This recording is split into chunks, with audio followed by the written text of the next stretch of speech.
possível. Eu venho falar no nome de Jesus, que eu vi um homem que estava sentado num sofá assim, ó, ele tinha mais de 180 quilos, ele estava 4 anos naquele sofá. Em 7 cultos desse que Jesus Cristo operou, aquele homem, aleluia, ele estava dentro da igreja, pulando e querendo ser diácono. Você lembra disso, ó? A senhora chegou a ver? É o gigante, eu chamava ele de gigante. Sim. Mas sabe o que ele fez? Jesus abençoou ele, começou a andar, e deu as costas para Jesus. Está de novo lá no sofá. Dá uma chance para Jesus mudar a sua vida. Dá uma chance para Jesus te curar. Dá uma chance para Jesus mudar, te transformar. Sabe por quê? Porque quando eu estava na marca lá, que eu não tinha mais jeito, parecia que eu estava tomando um monte de facada, mas sentindo uma dor, eu falei assim, dá mais uma chance para mim, Jesus. Mas eu não voltei atrás, família.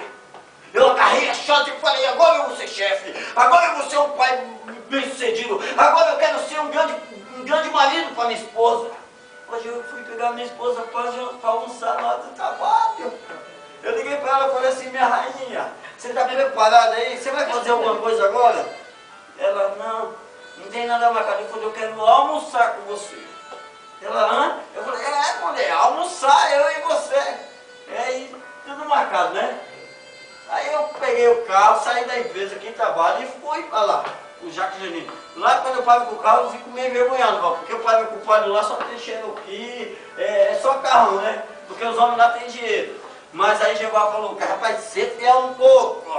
Eu falei, amém, Jesus, o Senhor está me provando, e toda vez que Ele me prova, Ele me aprova. Porque os ricão ficam olhando para mim assim, mas falam, essa menina bonita, porque minha mulher está parecendo filho de rico.